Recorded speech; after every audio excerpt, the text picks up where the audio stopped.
Hello student, आपका एक बार फिर से हमारे यूट्यूब चैनल एसएस स्टडी पर स्वागत है।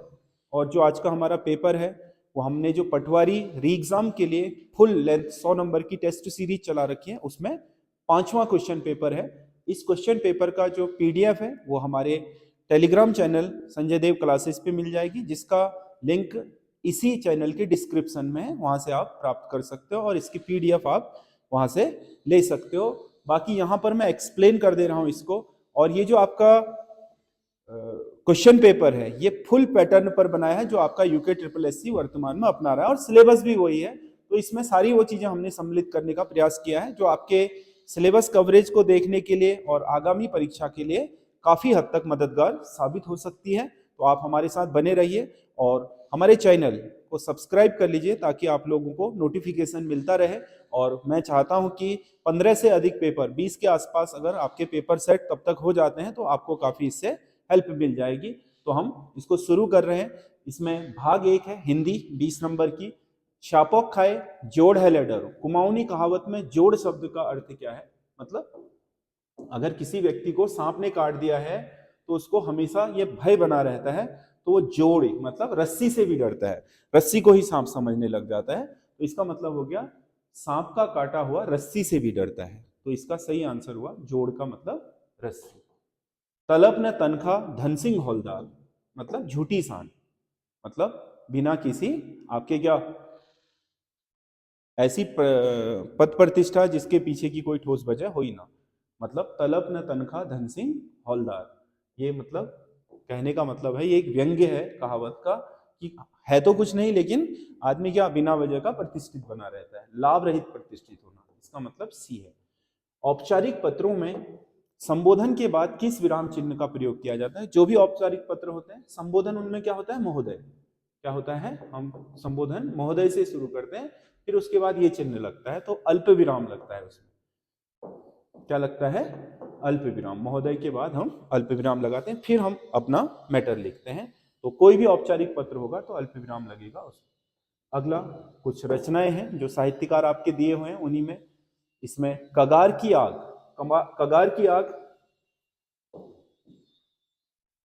हिमांशु जोशी का है, और गढ़वाल के नौकृत्य शिवानंद नौटियाल का है। खंडहर की आत्माएं इलाचंद जोशी का है, और एक पेड़ की याद शेखर जोशी का। तो ए का 2, बी का 1, सी का 4, डी का 3, 2 1 4 3, 2 1 4 3, यही इसका सही आंसर है, यानी कि डी इसका सही आंसर है। अगला क्वेश्चन है गीता हंस किसकी कृति है? गीता हंस सुमित्रा नंदन पंत की कृति है। गीता हंस सुमित्रा नंदन पंत की कृति है। परिश्रमी शब्द में कौन से विशेषण का बोध होता है? परिश्रमी शब्द में गुणवाचक। परिश्रम शब्द क्या किसको दर्शाता है? गुण को। परिश्रम करना क्या है? एक गुण है। विशेषण से संबंधित निम्नलिखित कथनों पर विचार कीजिए। विशेषण जो विशेषता बताए शब्दों की। हिंदी में विशेषण शब्दों के आगे विभक्ति चिन्ह नहीं लगते, ठीक है। कोई भी विशेषण चिन्ह होगा तो उसके बाद विशेष से आ जाता है। जैसे आपने कहा सुंदर व्यक्ति, सुंदर व्यक्ति, तो इसमें सुंदर के बाद विभक्ति चिन्ह यानी कि कारक नहीं लगेगा। विभक्ति चिन्ह कारक चिन्ह को भी बोलते हैं। सीधे ही विशेषण, ये विशेषण हो गया और इसके बाद ये विशेष से आ गया, यानी कि जिसकी विशेषता बताई जा रही है। दूसरा, हिंदी में वे विशेषण जो विशेष के ठीक बाद आते हैं। अगर मैं कहूं कि व्यक्ति सुंदर है तो उल्टा हो जाएगा ये व्यक्ति सुंदर है। अब होता क्या है, सामान्यतः विशेषण पहले आता है विशेष से बाद में, लेकिन विशेष से पहले आ जाए यानी कि संज्ञा पहले आ जाए या सर्वनाम पहले आए, उसकी विशेषता बाद में आए तो उसे विधेय विशेषण कहा जाता है। ये भी ठीक है। और तीसरा है विशेषण की तुलना की 2 अवस्थाएं होती हैं। विशेषण की तुलना की 2 नहीं 3 अवस्थाएं होती हैं। मूलावस्था, उत्तरावस्था और उत्तमावस्था। तो ये 2 ही बता रहा है तो ये गलत है। इसका मतलब 2 सही है, केवल 1 और 2, इसका बी सही होगा, तीसरा सही नहीं है।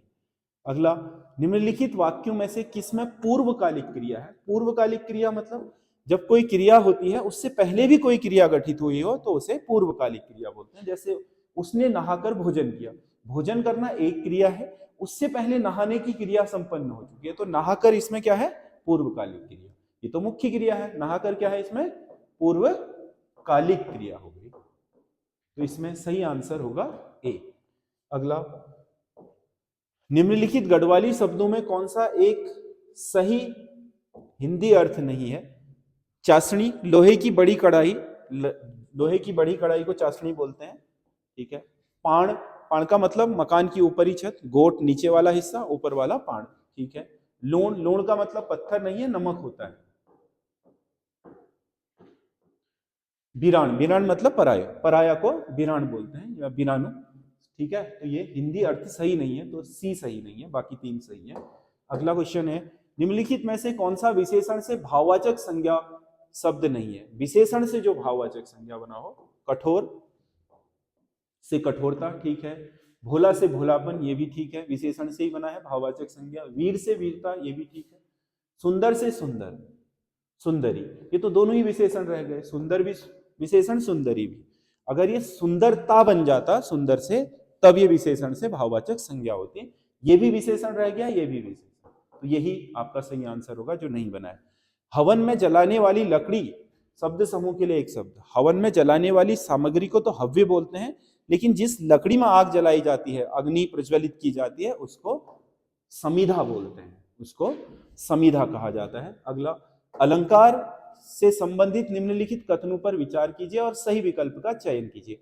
उपमेय और उपमान में अभेद संबंध होगा तो रूपक अलंकार होगा। अभेद मतलब जैसे आपने कहा, मैया मैं तो चंद्र खिलौना ले हूं, चंद्र जैसा नहीं, चंद्र खिलौना। जैसे आपने कहा विराट कोहली सचिन जैसा खेलता है, तो यहां पर उपमा होगा, क्योंकि जैसा कह रहे हैं, यानी कि उन दोनों की जो तुलना हो रही है वो एक दूसरे जैसा बताया। आप कह रहे हो विराट कोहली ही सचिन है, तो अभेद आरोप हो गया कि आप उनकी समानता इतनी प्रगाढ़ कर दे रहे हो कि एक को ही दूसरा कह दे रहे हो, तो वहां पर क्या होगा? रूपक अलंकार। वर्णों की आवृत्ति, वर्ण मतलब एक एक अक्षर की आवृत्ति होगी तो वो अनुप्रास होगा, और शब्द की आवृत्ति होगी तो यमक होगा, पूरे के पूरे शब्द की। जैसे कनक, कनक है ना, जैसे क वर्ण की होगी तो वो क्या होगा? अनुप्रास। अगर पूरे शब्दों की आवृत्ति होगी तो वहां क्या होगा? आपका यमक अलंकार। तो इसमें सही आंसर होगा, तीनों सही है, 1, 2 और 3 तीनों सही है। अगला, निम्नलिखित में से शुद्ध वर्तनी किस विकल्प में है? शुद्ध वर्तनी पूछ रहा है। अति युक्ति, इसका होना चाहिए अतियुक्ति, ये सही है। अभ्यारण्य नहीं होता, अभयारण्य होता है, ये होता है सही।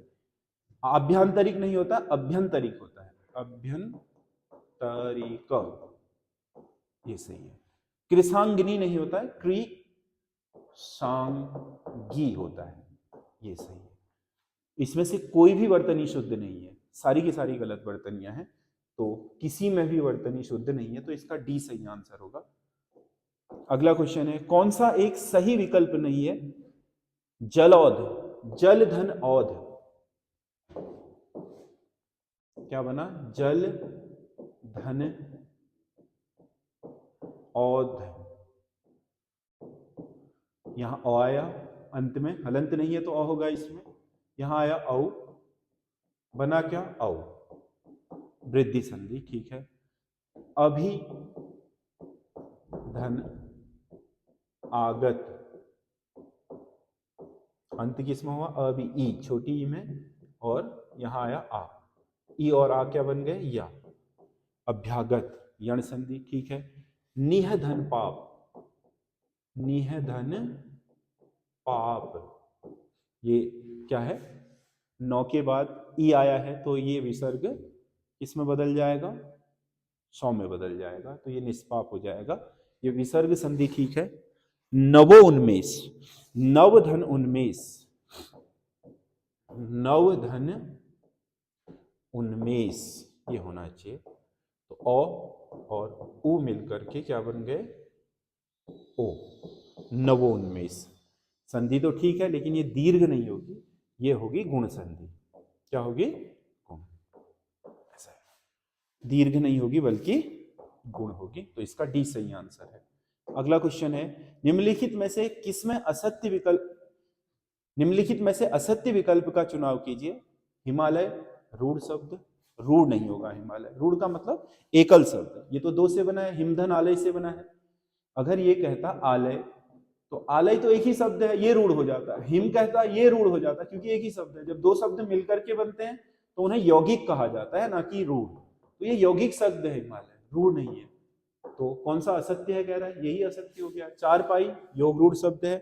चारपाई का एक अर्थ होता है खाट, है ना। जब दूसरा अर्थ निकले तो उसे ढूंढना, ढूंढना एक देशज शब्द है, बिल्कुल सही है। और राष्ट्र तत्सम शब्द है, बिल्कुल सही है। तो ए इसका गलत है, बाकी सब सही है। खड़ी बोली किस अपभ्रंश से विकसित हुई है? खड़ी बोली पश्चिमी हिंदी की, और पश्चिमी विंध्या निकली है सौर सेन से, सौर सैनी। क्योंकि खड़ी बोली जो हमारा नीचे की उत्तराखंड की तराई पट्टी से लगा हुआ उत्तर प्रदेश का क्षेत्र है, मतलब दिल्ली के पूर्वी दिल्ली तक का, जिसमें मेरठ, मुजफ्फरनगर ये सब आ जाते हैं, आपके सहारनपुर वगैरह, उन क्षेत्रों में जो बोली बोली जाती है हिंदी की उसे खड़ी बोली हिंदी बोलते हैं। और खड़ी बोली हिंदी पश्चिमी हिंदी का स्वरूप है, और पश्चिमी हिंदियां निकली हैं सौरसैनी अपभ्रंश से।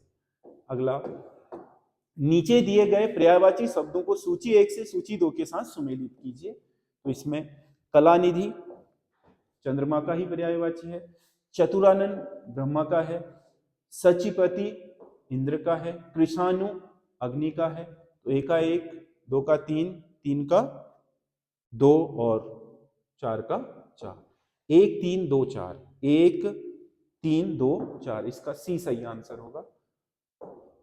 अगला क्वेश्चन है, निम्नलिखित में से कौन सा एक सही सुमेलित नहीं है?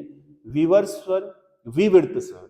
आ बिल्कुल है, विवृत है, जिसमें पूरा मुंह खुलता है। अर्धविवृत स्वर ए ओ औ, ए औ और औ, आधा मुंह खुलता है। संवृत स्वर ई और उ, है ना, ई और छोटा उ है। संवृत मतलब जिनमें ई और उ मतलब मुंह ज्यादा जोर नहीं पड़ता है, ये भी सही। अर्ध संवृत स्वर उ, वो तो पूर्ण संवृत है, मतलब उ, इसमें क्या बनेगा, पूरे होंठ गोलाकार हो जाएंगे, तो ये वाला गलत है, इसका डी सही आंसर होना चाहिए। मॉरिशस का प्रेमचंद किसे कहा जाता है? मॉरिशस आपको पता है, एक हिंदी भाषी राष्ट्र है मॉरिशस, और वहां के प्रेमचंद है अभिमन्यु अनंत, अभिमन्यु अनंत, जिन्होंने कई आपके वहां पर हिंदी के उपन्यास लिखे हैं, जिनको क्या बोलते हैं, मॉरिशस का प्रेमचंद।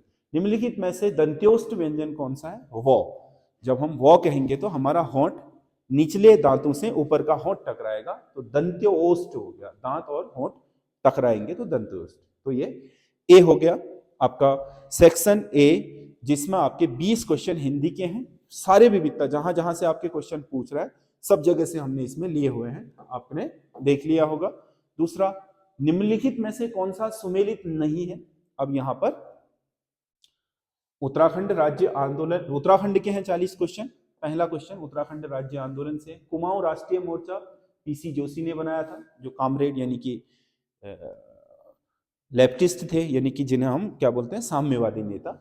उत्तरांचल उत्थान परिषद शोभन सिंह जीना ने बनाई थी, बिल्कुल सही है। संयुक्त उत्तराखंड राज्य मोर्चा बहादुर टमटा बने थे। और पर्वतीय राज्य परिषद देवीदत्त पंत ने नहीं बनाई थी, ये इसके पहले अध्यक्ष बने थे कृष्णानंद पांडे, कृष्णानंद पांडे। तो इसका डी सही आंसर होगा, ये सुमेलित नहीं है, बाकी सारे सुमेलित हैं। अगला, उत्तराखंड की 5वीं विधानसभा के संबंध में कौन से कथन सत्य है? 5वीं विधानसभा में 8 महिलाएं निर्वाचित हुई, बिल्कुल सही है। रिकॉर्ड सबसे पहली बार आपका ये जो चल रही है 2022 से 27 तक की 8 महिलाएं आई हैं। इस विधानसभा में राज्य की पहली महिला स्पीकर बनी रितु खंडूरी, जो हमारी पहली महिला स्पीकर बनी है, इसी से बनी। इस विधानसभा का कार्यकाल 2027 तक रहेगा, 22 से 27 तक कार्यकाल तो है ही, उससे पहले सरकार गिरेगी भी नहीं, क्योंकि पूर्ण बहुमत की सरकार है तो चलेगी। तो ये आपका सभी सही है, इसमें डी, डी इसका सही आंसर होगा। आगे, जौनसारी जनजाति में जन्मोत्सव एवं विवाह में किया जाने वाला नृत्य है। जौनसारी जनजाति में जन्म और विवाह के समय जो नृत्य किया जाता है उसे बुढ़ियात नृत्य कहा जाता है। अगला, निम्नलिखित कथनों पर विचार कीजिए। गढ़वाल क्षेत्र में माघ की चांदनी रात में किया जाने वाला श्रृंगार नृत्य चांचरी नृत्य कहलाता है, बिल्कुल सही है। माघ के महीने में गढ़वाल क्षेत्र में चांचरी नृत्य, चांचरी नृत्य को कुमाऊं में झोड़ा कहते हैं, इसीलिए इसका नाम झोड़ा चांचरी बना। और भेला भेला नृत्य दिवाली के अवसर पर कुमाऊं में किया जाता है। भेला जलाने की प्रथा आपका जौनसार भाबर और गढ़वाल क्षेत्र में है, कुमाऊं में नहीं है, तो ये सही नहीं है। बाकी 1 और 2 सही है, तो केवल 1 और 2 सही आएगा, सी।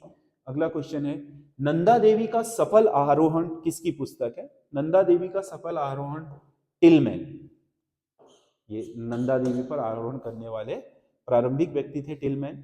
हाल ही में उत्तराखंड पुलिस को उत्कृष्ट सेवा के लिए कौन सा सर्वोच्च सम्मान प्रदान किया है? राष्ट्रपति ने कलर दिया है हाल ही में उत्तराखंड पुलिस को सर्वोच्च सेना के लिए। राष्ट्रपति कलर अपने आप में क्या है, बहुत प्रतिष्ठित आपका पुरस्कार है किसी भी फौज की टुकड़ी या फिर पुलिस के लिए, राज्य पुलिस के लिए या पैरामिलिट्री के लिए। निम्नलिखित कथनों में से असत्य कथन का चयन कीजिए। भाबर क्षेत्र का निर्माण प्लाइस्टोसीन युग में हुआ है, ठीक है, भाबर प्लाइस्टोसीन युग में बना है। दूसरा क्या है, पाताल तोड़ कुएं तराई क्षेत्र में पाए जाते हैं, क्योंकि तराई में क्या है, भाबर से रिसा हुआ जल तराई में उद्गमित होता है, तो वहां ही पाए जाते हैं। अधिकतर पर्यटन केंद्र शिवालिक श्रेणी में विकसित हुए हैं, ये भी ठीक है। और दून घाटियों में भूस्खलन नहीं आते हैं, दोनों तरफ से आते हैं, क्योंकि दून शिवालिक और मध्य हिमालय के बीच में, मध्य हिमालय से भी भूस्खलन होता है और उसमें भी दून की जो उपजाऊ मिट्टी है उसमें जो क्या है परिवर्तनकारी तत्व है वो यही है, तो ये आते हैं सही होगा, नहीं आते हैं नहीं, तो इसका डी सही आंसर होगा जो गलत है। अगला, ऑल वेदर रोड परियोजना का मुख्य उद्देश्य राज्य में साल भर पर्यटन को सुगम बनाना है। ऑल वेदर का मतलब हर मौसम में, बरसात में हो चाहे ठंडी में हो, बिल्कुल ठीक है। हिमालयी क्षेत्र की भौगोलिक स्थिति अत्यंत संवेदनशील है, जिससे क्या होता है बरसात और ठंडियों में हम सभी जगहों पर नहीं पहुंच सकते, है ना, ये भी सही है। इसीलिए क्या बनाई जा रही है, ऑल वेदर सड़क बनाई जा रही है ना। तो आर ए और आर दोनों सही हैं। आर ए का स्पष्टीकरण नहीं है, आर ए का क्या है, स्पष्टीकरण नहीं है, आर का स्पष्टीकरण ए है, वैसे देखा जाए तो इसमें बी सही होगा। ए और आर दोनों सही है, परंतु आर ए का सही स्पष्टीकरण नहीं है, ये इसका नहीं है, ये इसका स्पष्टीकरण है, ऐसा है इसलिए ये बनाया जा रहा है, ठीक है। तो अगला, राज्य के निम्नलिखित वैज्ञानिकों को उनके संबंधित जिले से सुमेलित कर स्कूट से सही उत्तर का चयन कीजिए। दीवान सिंह भाकुनी, ये सब वैज्ञानिक हैं जिन्होंने राष्ट्रीय अंतरराष्ट्रीय स्तर पर ख्याति प्राप्त की। दीवान सिंह भाकुनी अल्मोड़ा जिले से हैं। देवीदत्त पंत आपको पता है भौतिक शास्त्र के जाने माने वैज्ञानिक रहे कुमाऊं यूनिवर्सिटी में, और बाद में फिर शिक्षाविद से यूकेडी के अध्यक्ष भी बने, पिथौरागढ़ के थे। नरेश चंद्र पंत देहरादून से थे, और अजीत चंद्र कुंवर बागेश्वर। तो 1 का 2, 2 का 3, सी का 4, डी का 1, 2 3 4 1, ये डी इसका सही आंसर होगा, 2 3 4 1। अगला, सूची 1 को सूची 2 से सुमेलित कर सही विकल्प का चयन कीजिए, है ना। तो इसमें जनघनत्व दे रखा है एक तरफ और एक तरफ जनपद दे रखे हैं। रुद्रप्रयाग का जनघनत्व 122 व्यक्ति प्रति वर्ग किलोमीटर, चमोली का 49 व्यक्ति प्रति वर्ग किलोमीटर, पिथौरागढ़ का 68 व्यक्ति प्रति वर्ग किलोमीटर और चंपावत का 147 व्यक्ति प्रति वर्ग किलोमीटर। तो ए का 1, 2 का 3, सी का 2 और डी का 4। तो इसमें 1 3 2 4 सही आंसर क्या होगा, 1 3 2 4, 1 3 2 4, 1 3 2 4, ठीक है। तो इसका सी सही आंसर होगा। अगला क्वेश्चन है, अपनी सरकार आपके द्वार योजना के संबंध में निम्नलिखित कथनों पर विचार कीजिए। अपनी सरकार आपके द्वार योजना उत्तराखंड सरकार की गवर्नेंस को घर घर पहुंचाने की योजना है। तो इसका टोल फ्री नंबर यही है ना, जिस पर कॉल करने पर आप किसी भी विभाग से जानकारी प्राप्त कर सकते हो, क्योंकि इस योजना में सारे के सारे उत्तराखंड के 576 सेवाओं और विभागों को सम्मिलित किया गया है। इस योजना का प्रारंभ 2023 में हुआ। तीनों सही है इसमें, अपनी सरकार आपके द्वार। अगला, भगवती प्रसाद पांथारी द्वारा रचित हिलांसी रचना की विषय वस्तु क्या थी? तो ये स्वतंत्रता आंदोलन पर, क्योंकि हिलांसी महत्वपूर्ण आपकी क्या थी, इनकी रचना थी जो स्वतंत्रता आंदोलन पर लिखी गई थी। अगला, निम्नलिखित युग्मों में से कौन सा एक सही सुमेलित नहीं है? जाख मेला ही सही नहीं है, क्योंकि जाख मेला तो रुद्रप्रयाग का है, अंगारों पर चलने वाला रुद्रप्रयाग ये होना चाहिए। बाकी कालिदास महोत्सव काली मठ में होता है रुद्रप्रयाग, हरियाली मेला नैनीताल में होता है, मोस्टा मानू पिथौरागढ़ में, तो इसका ए सही आंसर होगा। अगला क्वेश्चन है, उत्तराखंड न्यायिक एवं विधिक अकादमी कहाँ स्थापित की है? न्यायिक और विधिक अकादमी भवाली में स्थापित की गई है। अगला, नंदा राज्यात यात्रा के बारे में कौन सा कथन असत्य है? नंदा राज्यात यात्रा के लिए तिथि का निर्धारण बसंत पंचमी को किया जाता है। जिस साल यात्रा होनी है बसंत पंचमी के दिन दिन खोज लिया जाता है। शिला समुद्र यात्रा का 16वां पड़ाव है, सही है। नंद केसरी इस यात्रा का 13वां पड़ाव है, 13वां नहीं है, नंद केसरी 10वां है, जहां पर कुमाऊं और गढ़वाल के लोग आपस में मिलते हैं इस यात्रा में। यह यात्रा कुल 280 किलोमीटर लंबी है, ये भी सही है। तो इसका गलत है सी, नंद केसरी 13वां नहीं बल्कि 10वां पड़ाव है। अगला, राज्य में स्थित प्रमुख दर्रों में कौन सा एक सही सुमेलित नहीं है? घाटर लिया दर्रा चमोली तिब्बत के बीच है, बिल्कुल सही है। बालचाधुरा दर्रा पिथौरागढ़ तिब्बत के बीच है, गलत है। ये तिब्बत और चमोली के बीच है बालचाधुरा, यही सही हो गया। बाकी कोई धुरा चमोली तिब्बत, ये भी सही है। कालंदी पास आंतरिक है उत्तरकाशी चमोली में, तो बी इसका सही आंसर होगा। सुदमन नामक आभूषण किस अंग में पहना जाता है? सुदमन पैर का आभूषण है, तो इसका ए सही आंसर होगा। अगला, कथन ए, टिहरी झील को अंतरराष्ट्रीय स्तर के एरो और वाटर स्पोर्ट्स डेस्टिनेशन के रूप में विकसित किया जा रहा है। टिहरी झील को अंतरराष्ट्रीय स्तर के एरो और वाटर स्पोर्ट्स, ये बिल्कुल सही है। यहाँ पर बहुत सारी आपके जो जल और उससे संबंधित क्रियाएं वो विकसित हो रही है। टिहरी बांध की विशाल जलराशि और आसपास की भौगोलिक स्थिति पैराग्लाइडिंग और बोटिंग के लिए अनुकूल है, बिल्कुल सही है। इसीलिए ये सुविधा यहाँ बनाई जा रही है, पैराग्लाइडिंग वगैरह। तो इसका सही आंसर ए होगा। ए और आर दोनों सही है, आर ए का सही स्पष्टीकरण भी है।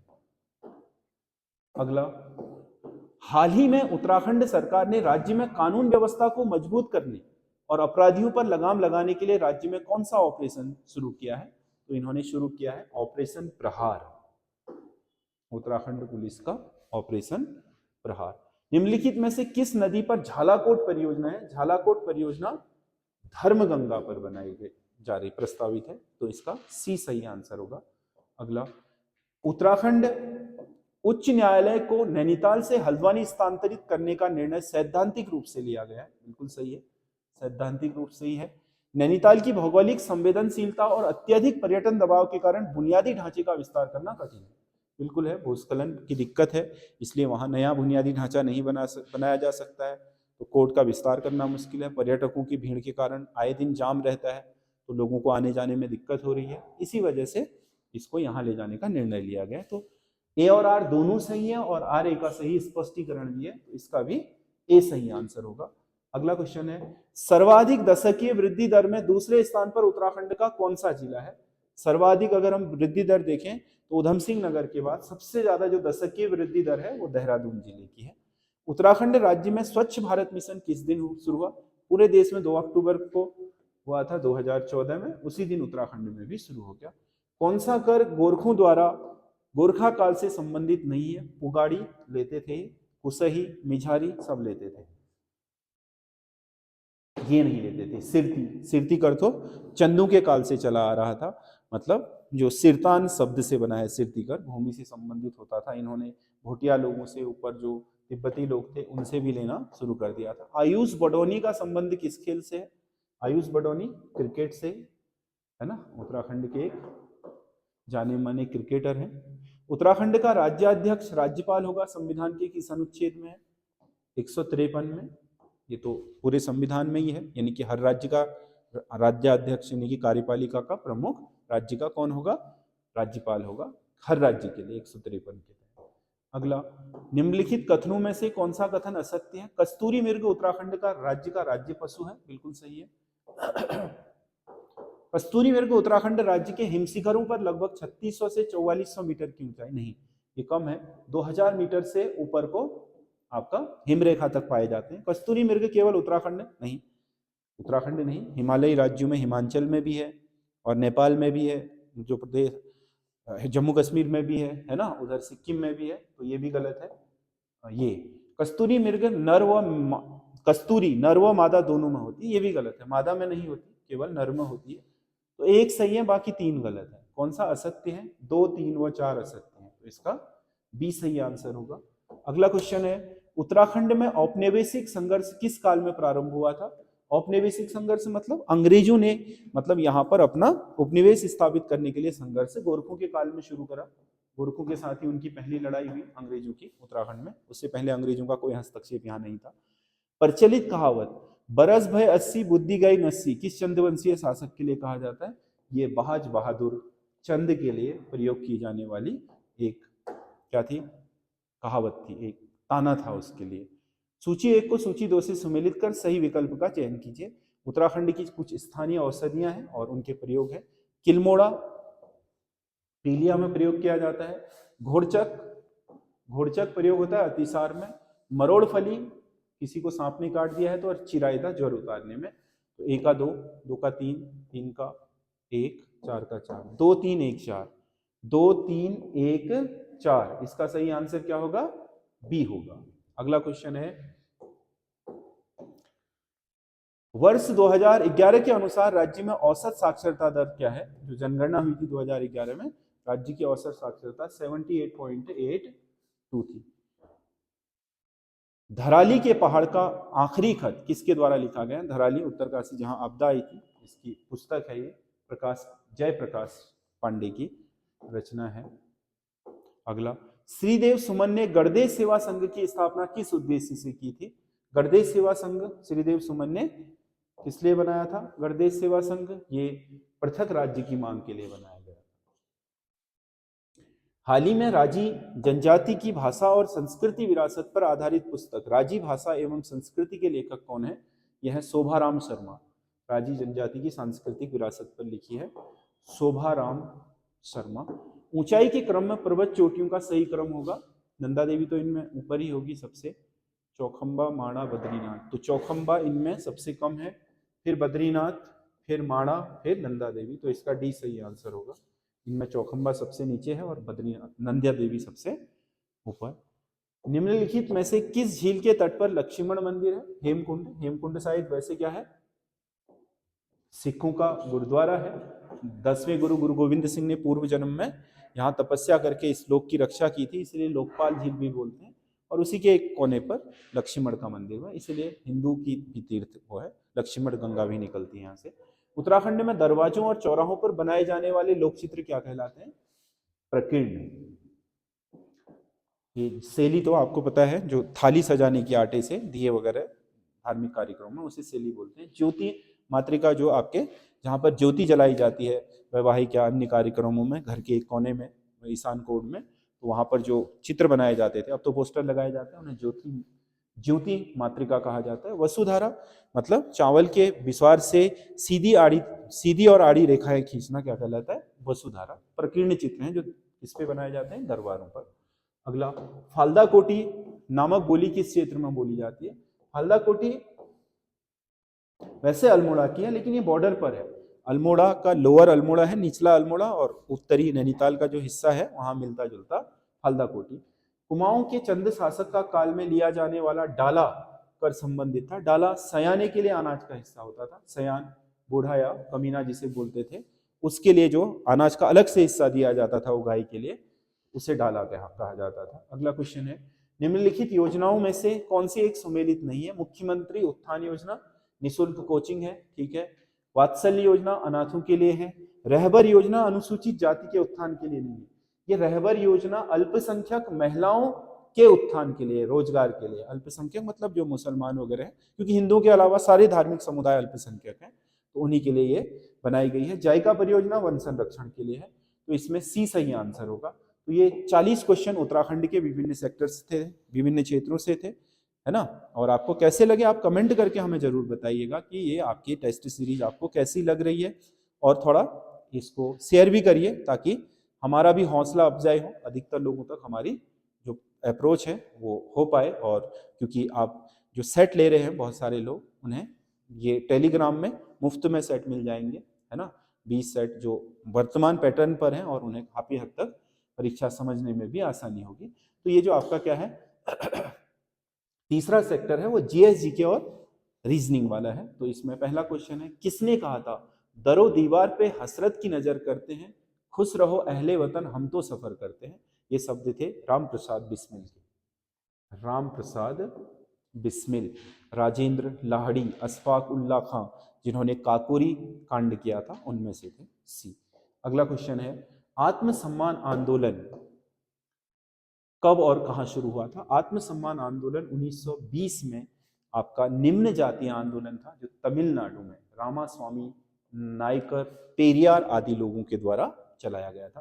द्वितीय विश्व युद्ध के उपरांत भारतीयों के प्रति ब्रिटिश सरकार की नीतियों में परिवर्तन आया। द्वितीय विश्व युद्ध 1945 के बाद नीतियों में परिवर्तन क्या आया? मतलब उन्होंने सोचा ही था कि अब जाना ही है। इस युद्ध में ब्रिटेन दुर्बल हो गया तथा वहां की सरकार बदल चुकी थी। ये भी सही है, सरकार भी बदल चुकी थी वहां। और द्वितीय विश्व युद्ध ने दुनिया भर में फ्रांस और इनका वर्चस्व खत्म कर दिया, क्योंकि द्वितीय विश्व युद्ध के बाद दुनिया में दो नई शक्तियों का उदय हुआ, यूएसए और यूएसएसआर, यानी कि संयुक्त राज्य अमेरिका, सोवियत संघ, रूस। उनकी वर्चस्व कायम हो गया, ये देश क्या हो गए? नीचे आ गए। तो चीजें परिवर्तित इसी के कारण हुई। ए और आर दोनों सही हैं और आर ए का सही स्पष्टीकरण भी है। अगला, निम्नलिखित में से कौन सी रचनाएं बंकिम चंद्र चटर्जी द्वारा रचित है? सीताराम, ठीक है, इन्हीं की रचना है। और देवी चौधरानी, ये भी इन्हीं की है। आनंद मठ, ये भी इन्हीं की है। घरे बायरे, ये इनकी नहीं है। तो इसमें से 1, 2 और 3 बंकिम चंद्र चट्टोपाध्याय या बंकिम चंद्र चटर्जी की है। आनंद मठ से ही वंदे मातरम लिया गया, आपको पता होगा। सूची 1 को सूची 2 से सुमेलित कर सही विकल्प का चयन कीजिए। इसमें कुछ हमारे क्रांतिकारी और उनकी मृत्यु के कारण दिए हैं। भूख हड़ताल करते हुए शहादत, 64 दिन की भूख हड़ताल के बाद लाहौर जेल में मृत्यु हुई थी जतिन दास की। अपने को राजनीतिक, जो भगत सिंह वगैरह सब लोग थे, उनको राजनीतिक कैदी घोषित करने के लिए यह आंदोलन किया था इन्होंने। अंग्रेजों द्वारा गिरफ्तार एवं फांसी, भगत सिंह को गिरफ्तारी कर दी गई सैंडर्स हत्याकांड के लिए लाहौर षड्यंत्र केस में फंसाकर। एक पार्क में पुलिस मुठभेड़ में मृत्यु, ये जो आपका अल्फ्रेड पार्क है इलाहाबाद का, उसमें एनकाउंटर में मारे गए चंद्रशेखर आजाद। गिरफ्तारी एवं काला पानी, सचिंद्र नाथ, ये सचिन नाथ नहीं, सचिन सानियाल नहीं है, सचिंद्र नाथ सानियाल है। इनकी आपके इनको काला पानी हो गई थी, है ना। तो इसमें आपका ए का 3 सही है, बी का 4 सही है, सी का 2 और डी का 1। 3 4 2 1, 3 4 2 1, यानी कि इसका सी सही आंसर होगा। अगला क्वेश्चन है, मुगल काल में चाहर तस्लीम नामक प्रथा किसने शुरू की थी? चाहर तस्लीम प्रथा शुरू की थी शाहजहां ने। चाहर तस्लीम कोई भूराजस्व व्यवस्था नहीं थी, बल्कि ये दरबार का एक शिष्टाचार होता था। कोई भी दरबार में आता था दरबारी, तो राजा के वो पहले घुटनों के बल झुकता था, इस कोहिनी को जमीन पर रखता था, उसके बाद 4 बार ऐसे सिजदा करता था, इसीलिए उसे चार तस्लीम कहा गया। ये शाहजहां के द्वारा शुरू की गई थी। अगला, कुछ उपग्रह दिए गए हैं और ग्रह दिए हैं, उनको सही सुमेलित करना है। वरुण, मैरिड वरुण का ही है। मिरांडा अरुण का है। कैलिस्टो बृहस्पति का है। और मिसास शनि का है। ए का 1, 2 का 2, सी का 4, डी का 3। 1 2 4 3, 1 2 4 3, यानी कि सी सही आंसर है इसका, ये वाला सी। सी सही आंसर है। अति सघन कोहरे के समय दृश्यता कितनी होती है? 1 किलोमीटर से अधिक नहीं, 550 मीटर से 1 किलोमीटर तक नहीं, 350 से 350 मीटर, 330 मीटर से भी कम, अरे 200 मीटर से भी कम होती है। इन विकल्पों में अगर देखें तो ये तो सबसे लोएस्ट है, 200 मीटर से भी कम दृश्यता हो जाती है अति सघन कोहरे में। प्राकृतिक प्रदेशों में से कौन सा एक विश्व में ब्रेड बास्केट के नाम से जाना जाता है? रोटी की डलिया, स्टेपी मैदान। यूरोप के स्टेपी मैदान, जहां यूक्रेन वगैरह देश हैं, इसको बोलते हैं स्टेपी प्रदेश। स्टेपी घास के मैदानों के लिए जाना जाता है। यहीं पर दुनिया का सबसे ज्यादा गेहूं उत्पादित होता है, इसीलिए ब्रेड बास्केट यानी कि रोटी की डलिया कहा जाता है। टेरा रोसा प्राकृतिक रूप से विकसित होती है। टेरा रोसा एक मिट्टी है जो कॉफी के लिए जानी जाती है। ब्राजील के जो फेजेंडा कॉफी के बागान होते हैं, उन बागानों की मिट्टी यही है, और इसी बागान में सबसे उत्कृष्ट या उत्तम किस्म की कॉफी होती है, जिसके कारण ब्राजील कॉफी का इतना बड़ा उत्पादक बना है। और उसमें इतने बड़े बड़े बगीचे हैं फेजेंडा, जिनमें 4-4, 5-5 हजार लोग एक टाइम में काम करते हैं। तो वहाँ की मुख्य विशेषता यह है कि आपके धरातलों की विशेषता है कि यहाँ चूने पत्थर से निर्मित टेरा रोसा मिट्टी पाई जाती है, और उन्हीं में फेजेंडा कॉफी के बागान है। हार्मुज जलसंधि निम्नलिखित में से किन 2 सागरों को जोड़ती है? हार्मुज जलसंधि आजकल यहीं पर चल रहा है, आपको पता है। ये अगर हम ऐसे देखें तो हार्मुज ऐसे है, ये है ना, ये तो हो गई खाड़ी, और ये हो गया ईरान। ये वाला हिस्सा क्या है, पूरा खाड़ी का है ना। ये आपका सऊदी अरब हो गया, ये UAE हो गया, ये ओमान हो गया, और ये यमन हो गया। तो ये जो आपका हार्मुज है वो ये वाला हिस्सा है, ये वाला हिस्सा, इसको हार्मुज बोलते हैं। ईरान के कब्जे में है, देखो ये UAE और ईरान को अलग करेगा, और खाड़ी जिसे हम क्या बोलते हैं, फारस की खाड़ी को, ये वाला हिस्सा जो है अरब सागर का, इसे ओमान सागर बोलते हैं, ओमान सागर। तो ये जो आपका हार्मुज जल संधि है वर्तमान में बहुत आपका हाईलाइट हो रखी है, तो ये फारस की खाड़ी को ओमान की खाड़ी के साथ जोड़ेगा और UAE और ईरान को अलग करेगा। बाकी ये ओमान सागर सब हिस्सा है किसका, अरब सागर का। अरब सागर हिस्सा है किसका, हिंद महासागर का। तो ओमान और फारस दो पर्टिकुलर जल राशियों को जोड़ने वाली संधि है हार्मुज जल संधि। UAE को अलग करेगी किससे, संयुक्त अरब अमीरात को ईरान से। अगला क्वेश्चन है, हाँ इसमें फारस की खाड़ी और ओमान की खाड़ी होगा संयुक्त, ये वाला फारस की खाड़ी और ओमान की खाड़ी। अगला क्वेश्चन है, महासागरीय लवणता के संबंध में कौन से कथन सत्य हैं। लवणता में सबसे अधिक भाग सोडियम क्लोराइड का होता है, बिल्कुल सोडियम क्लोराइड। अगर आप देखो तो कितनी, मतलब जो आपका 100 ग्राम में 35 ग्राम क्या पाया जाता है, नमक, उसमें से 27 ग्राम के लगभग अकेले क्या होता है, सोडियम क्लोराइड, साधारण नमक जिसे बोलते हैं। और महासागरीय लवणता को सैलाइन नेक्टर यंत्र से नापा जाता है। इस लवणता को नापने का यंत्र है सैलाइन नेक्टर, बिल्कुल सही है। महासागरों में सबसे अधिक लवणता अटलांटिक महासागर में, चारों महासागरों में अटलांटिक में सबसे ज्यादा है, ये भी सही है, सभी सही है। तो इसका डी सही आंसर होगा, इसमें सभी आंसर। वे उद्योग जो स्थानीय कच्चे माल का उपयोग करते हैं क्या कहलाते हैं, ये माल है कच्चा माल स्थानीय स्तर से उपलब्ध होता है, तो ये विशेषता होती है कुटीर उद्योग की, जो आसपास में ही माल मिलता है उन्हीं पर कुटीर उद्योग खड़े हो जाते हैं। स्वेज नहर बनने से भारत के पश्चिमी देशों के साथ दूरी कम हो गई, बिल्कुल सही है। पहले क्या होता था, अगर हम देखें मैप में तो ये अफ्रीका है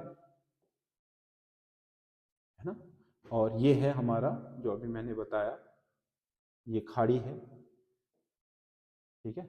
ये पहले ये भाग लॉक था, ऐसे लॉक था ये पश्चिमी वो हो गया, और उसके बाद ये भूमध्य सागर, ये यूरोप है ना, ये यहाँ पर ऐसे क्या है, यूरोप हो गया ऊपर का हिस्सा। तो ये भूमध्य सागर है, ये लाल सागर है, ये अरब है, और ये ईरान, फिर उसके बाद यहाँ करके इंडिया है। तो हम लोग पहले कहाँ से जाते थे, अगर हमें यूरोप जाना है तो केप ऑफ गुड होप होते हुए अटलांटिक से हम यहाँ यूरोप पहुंचते थे या UK पहुंचते थे, इतना लंबा रास्ता तय करना पड़ता था। जब यहाँ पर आपका ये जो सिनाई प्रांत है मिस्र का, इसमें ये नहर काट दी गई, इससे क्या हुआ, ये अरब सागर सॉरी भूमध्य सागर और ये लाल सागर आपस में जुड़ गए। तो अब हमारे जहाज कहाँ से गुजरते हैं, यहाँ से। इंडिया का कोई भी जहाज होता है तो यहाँ लाल सागर जाता है और यहाँ, ठीक है। अगर इसको इधर की तरफ जाना होता है तो काला सागर में चले जाओ, यूरोप के इधर के देशों में जाना होता है, इटली फ्रांस देशों के साथ यहाँ से जुड़ जाता है। अगर अदर जगह जाना है अमेरिका वगैरह, तो फिर यहाँ से क्या है, ये आपका जिब्राल्टर जल संधि से अटलांटिक में चले जाओ यहाँ से। तो ये रास्ता बहुत सेफ और बहुत क्या है, नजदीक है। तो नहर बनने से पश्चिम देशों के साथ हमारी दूरी निश्चित तौर पर कम हो गई। स्वेज नहर भूमध्य सागर को लाल सागर से जोड़ती है, इन दोनों के जुड़ने के कारण ही तो दूरी तय कम हुई। तो ये दोनों का है क्या है, दोनों ही सही है, और आर ए का सही स्पष्टीकरण भी है, इसका ए सही आंसर होगा। अगला क्वेश्चन है, भारत में मुद्रास्फीति मापी जाती है, जो मूल तरीका है ना, वो है क्या, थोक मूल्य सूचकांक, मतलब सभी वस्तुओं का, इसके बास्केट होते हैं, उसमें जितनी भी वस्तु हैं उनका थोक मूल्य देख लेते हैं कि कितना है, तो उसी में जो घटती बढ़ती होती है उसी से महंगाई दर नापी जाती है, महंगाई को ही मुद्रास्फीति कहा जाता है। अगला, भारतीय शेयर बाजार के संबंध में कौन सा कथन असत्य है। शेयर और अंशपत्रों का मतलब शेयर और जो क्या होते हैं डिबेंचर, उसका क्रय विक्रय जिस बाजार में होता है उसे शेयर बाजार कहा जाता है, बिल्कुल सही है। शेयर बाजार कुछ निश्चित एवं नियमित स्थानों पर ही होते हैं, ये भी सही है, कोई भी नहीं चला सकता, सेबी का परमिशन लेना पड़ता है, निश्चित है। शेयर में निवेश औद्योगिक विकास का एक माध्यम है, बिल्कुल सही है। शेयर में निवेश करोगे तो कंपनियों के पास पूंजी बढ़ेगी और वो क्या करेंगी, उद्योगों का विकास करेंगी। शेयर बाजारों की संख्या के लिहाज से विश्व में भारत का प्रथम स्थान है, ये गलत है। विश्व में प्रथम स्थान अमेरिका के हैं, जिसके पास सबसे ज्यादा तरह के और सबसे बड़ा पूंजीगत शेयर बाजार और सबसे अधिक तरह के शेयर बाजार है। अगला, नाफेड, नेशनल एग्रीकल्चर फेडरेशन जो है उसका काम क्या है, कृषि उत्पाद के निर्यात व अंतरराष्ट्रीय व्यापार को बढ़ावा देना, बिल्कुल सही है। कृषि उत्पाद, सार्वजनिक वितरण और बफर स्टॉक के लिए अनाज आयात करने से, नहीं, इसका काम ये नहीं है। बफर स्टॉक के लिए अनाज आयात करने से नहीं है, अनाज आयात ये नहीं करता है। अनाज आयात भारत का क्या करता है, जो नाफेड नहीं करता, बल्कि भारत में जो कृषि मूल्य एवं लागत आयोग है उसकी सिफारिशों पर एफसीआई करता है, उसका काम है ये स्टॉक करना। FCI food corporation of India का है बफर स्टॉक रखना। अंडों और कुक्कुटों की राष्ट्रव्यापी विपणन करता है, बिल्कुल सही है, ये भी कृषि से संबंधित गतिविधि है। उपभोक्ता वस्तुओं के अधिशेष क्षेत्रों में कमी वाले क्षेत्रों को पहुंचाता है, जहां ज्यादा होता है वहां से सप्लाई कम वालों को पहुंचाना भी नाफेड का काम है। तो इसमें 1, 3 और 4 सही आंसर होगा, 2 सही नहीं है, 2 इसका काम नहीं नाफेड का, नेशनल एग्रीकल्चर फेडरेशन का काम ये नहीं है। जवाहरलाल नेहरू ने अंतरिम सरकार का गठन कब किया था, 2 सितंबर 1946 को भारत की पहली अंतरिम सरकार गठित हुई थी, 2 सितंबर 1946, तो ये सही होगा। अगला, निम्नलिखित में से भारतीय संविधान में सबसे अधिक उपबंध किससे लिए गए हैं। भारतीय संविधान में सबसे अधिक उपबंध लिए गए भारत शासन अधिनियम 1935 से, क्योंकि 395 अनुच्छेद में से 250 से ज्यादा इसी से ले रखे हैं। अगला, निम्नलिखित में से कौन सा एक स्वतंत्रता की भारतीय संविधान द्वारा गारंटी नहीं दी गई है। गारंटी किसकी नहीं दी गई, संपत्ति रखने और खरीदने बेचने की स्वतंत्रता, इसकी कोई गारंटी नहीं है। बाकी तो पूरे देश में इच्छा अनुसार घूमने फिरने की स्वतंत्रता, 19(1) में स्वतंत्रता की गारंटी है ये, शांतिपूर्वक बिना अस्त्र शस्त्रों के क्या एकत्रित होने की, ये भी 19 में है। किसी व्यापार अथवा व्यवसाय करने की स्वतंत्रता, ये भी 19 में है, वो नहीं है संपत्ति रखने वाला, ये होगा इसका। अगला, स्वतंत्रता के मौलिक अधिकार में क्या सम्मिलित नहीं है, नहीं है कह रहा, विचार एवं अभिव्यक्ति की स्वतंत्रता बहुत महत्वपूर्ण है ये तो। अंतःकरण की स्वतंत्रता, यानी कि आप अपने धर्म और अंतःकरण से किसी चीज को मान सकते हो, ये भी सही है। प्राण एवं स्वतंत्रता के मौलिक अधिकार में शामिल नहीं है, अंतःकरण की स्वतंत्रता नहीं है, क्योंकि ये धार्मिक स्वतंत्रता के अधिकार में है ना। पहला समानता का अधिकार, दूसरा स्वतंत्रता का, तीसरा शोषण के विरुद्ध, चौथा धार्मिक स्वतंत्रता, अंतःकरण इसमें आएगा।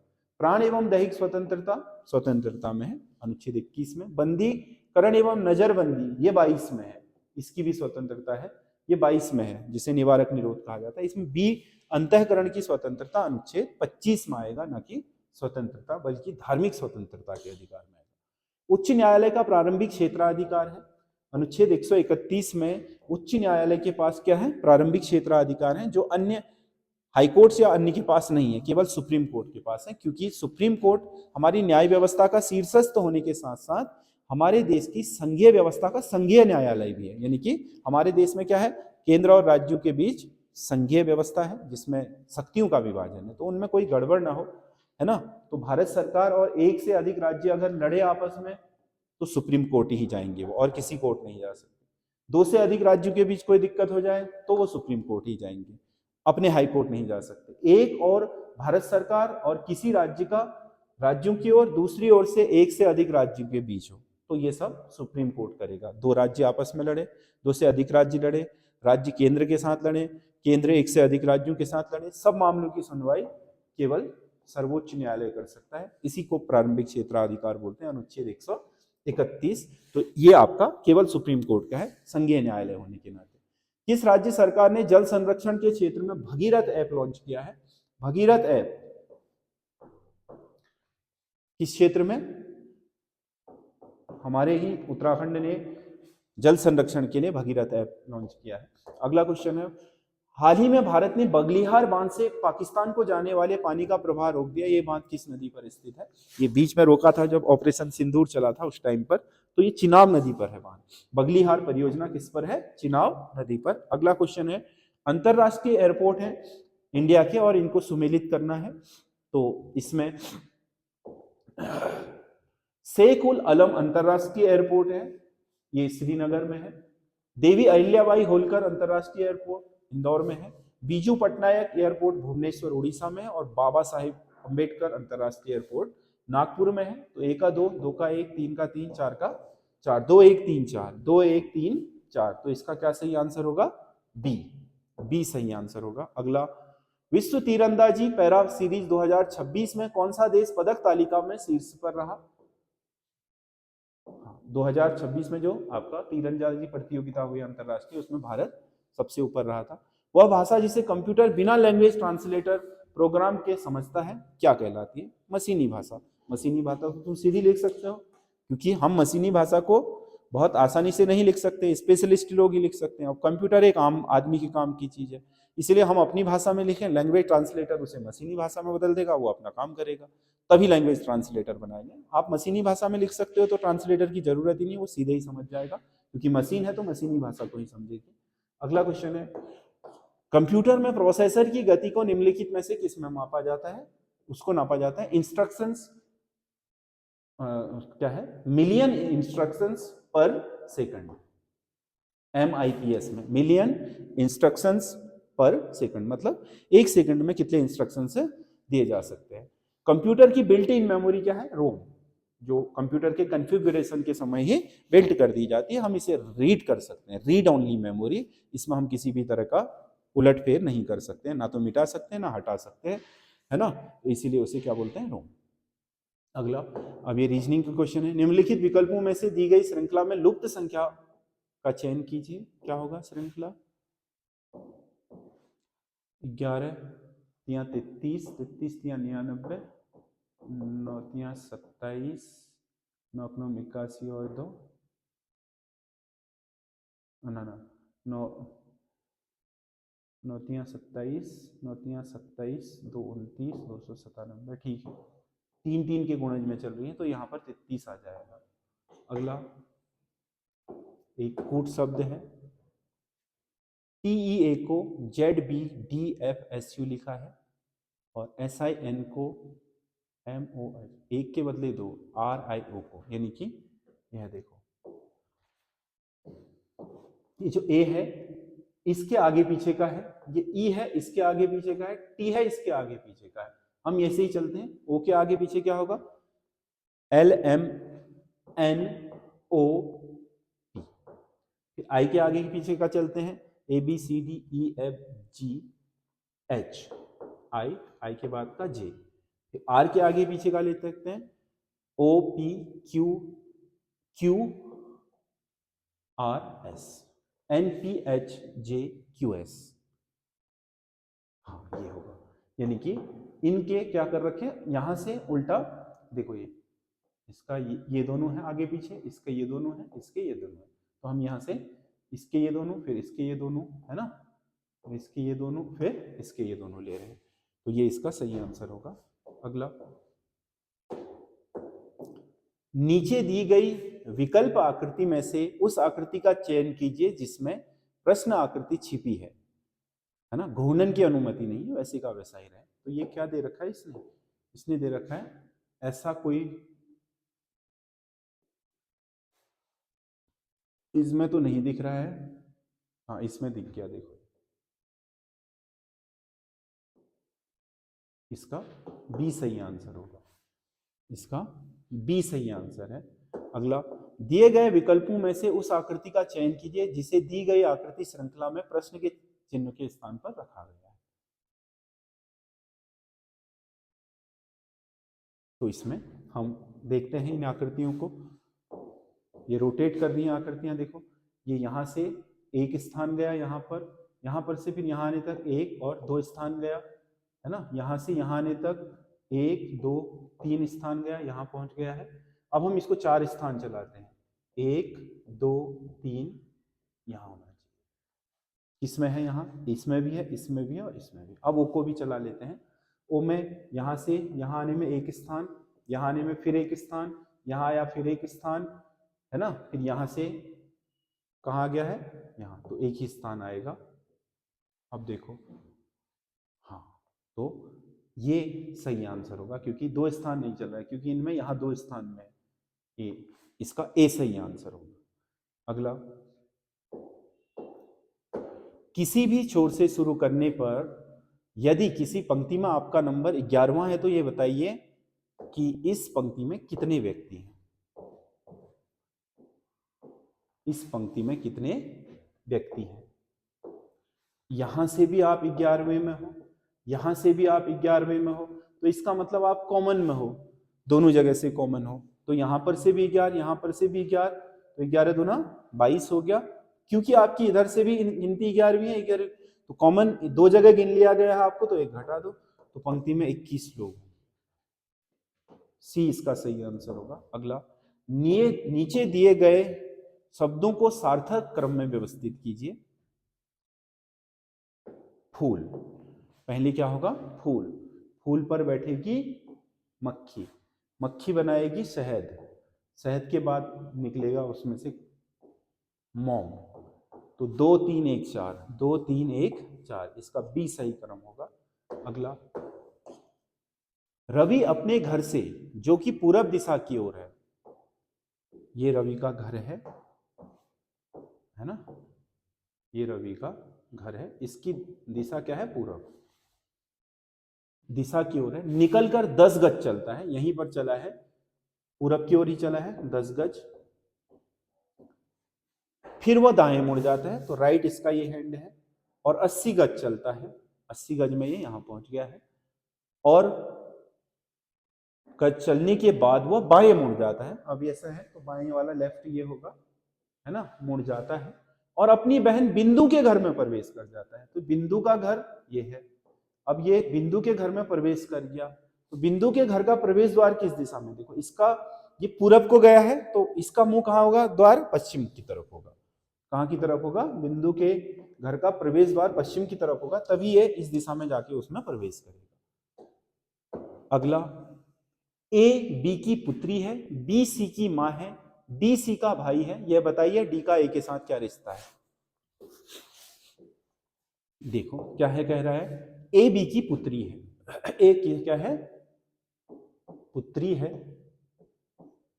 इसकी, बी की, बी सी की मां है, यानी कि ये क्या है, मां है इसकी, सी की, यानी कि ए पुत्री है तो सी इसका भाई भी हो सकता है, सी इसकी बहन भी हो सकती है। आगे चलते हैं, डी सी का भाई है, तो इसका एक और सी का भाई है कौन, तो जब ये बी का पुत्री ये भी है और बी इसकी मां है, तो ये भी क्या हुई, बी की अगर देखें तो पुत्री या पुत्र जो भी है, तो ये तीनों क्या है, भाई बहन है ना, क्योंकि डी यहां पर लड़का है, सी का लिंग पता नहीं है क्या है, और ये क्या है, ये लड़की है। तो पूछ क्या रहा है, डी का ए के साथ क्या रिश्ता है, डी क्या लगता है ए का, डी लगेगा ए का भाई, क्योंकि ये लड़का है, ये तो कंफर्म है, ये भाई लगेगा, सी होगा इसका सही आंसर। अगला, निम्नलिखित में से कौन जिनका संबंध वैसा नहीं है जैसा कि परोपकारी और स्वार्थी के बीच है। परोपकारी और स्वार्थी क्या है, विलोम है, तो इनमें से कौन सा ऐसा संबंध है जो विलोमार्थक नहीं है। प्रकाश करना, अंधेरा करना, ये तो इसी के जैसा है। जुड़ जाना, लगा रहना, जुड़ जाना और लगा रहना क्या है, लगभग लगभग पर्यायवाची, ये विलोम नहीं है, तो इसका सही आंसर ये होगा। साध्वी या पवित्र को अनैतिक लिख रहा है, ये विलोम है। परपीड़क, दयालु, तो इसमें बी से इससे मैच करेगा। अगला, एक नीचे दिए गए सेट के समान है, कौन सा सेट, इसमें क्या है, 8 48 और 64, यानी कि पहली संख्या से दोनों संख्याएं क्या है, विभाजित होने वाली है। 8 से 26 30 विभाजित, 34 31 नहीं होता, 6 से 36 और 48 हो जाएगा। 8 गुणा 6, 8 गुणा 8, 6 गुणा 6, 6 गुणा 8, ये सेट उसके साथ समानता कर रहा है विभाजकता के आधार पर। अगला, 2 3 10 29 66, तो इसने क्या दे रखा है,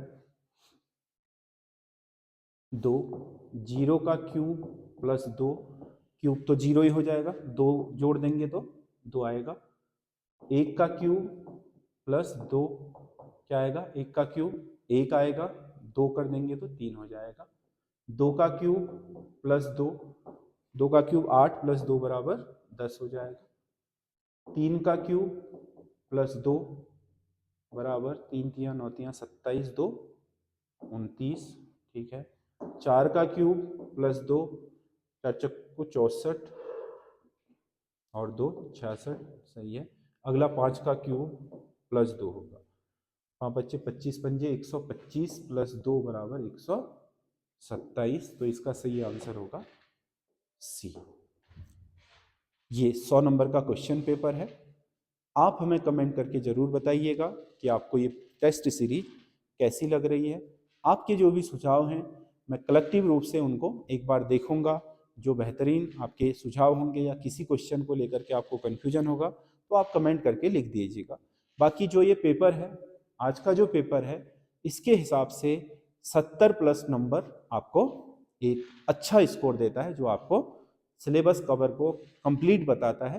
अगर आप 70 प्लस इस पेपर में ला रहे हैं तो बेहतरीन है। आप हमें कमेंट करके ज़रूर लिखिएगा कि आपके कितने क्वेश्चन, इसमें से कितने नंबर बन रहे हैं। बाकी हमारे साथ बने रहिए, हम आपको लगातार इस सीरीज को उपलब्ध कराते रहेंगे।